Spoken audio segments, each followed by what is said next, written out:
Sa barangay Punta Taytay, syudad sa Bacolod naman, isa ka vote counting machine nga kuntani magaserbisyo sa masobra 900 ka mabotante palyado. 7 na ka beses nga ginkayo apang makina wala ginapuslan. Aring balita nga aton gintutukan.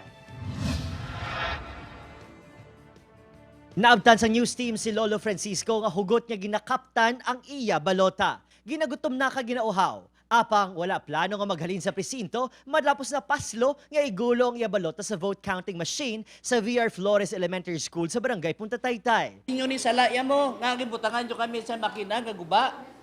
Nga nagaproduce sa amon sa dako nga problema. Apisar mamuwersa pa ini, wala may maobrang BEI kag Desotec, bangod Comelec Manila ang nagadesisyon sang problema sa makina. So I have to protect mo na kasing ko sila nga dapat ang Comelec dapat na-anticipate na nila na usually every year amo na ni ang problema. Pagklaro sang chairman, Is we are going to wait for the call from Manila because they cannot decide if we are going to replace. 87 lang ka mga balota ang madinalag-on nga naggulo sa VCM. Gintinguhaan apang hindi mapaandar sang technical support team, butangan na ngayon at tabang sa NSTC.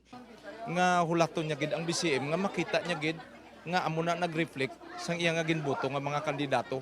Ginapaabot nga mag-extend ang ilabutuhay matapos ang masobra 2 ka oras nga delay. Sa guwa sang presinto, mas ginpainit ang sitwasyon bangod sa wala too nga reklamo. Systematic tani ang aktual. O mapila kami di ko nagpaulaton kami di o mapuli pa kuya ipalista ko pa ng number ko. Init kakaginot-kinot pa.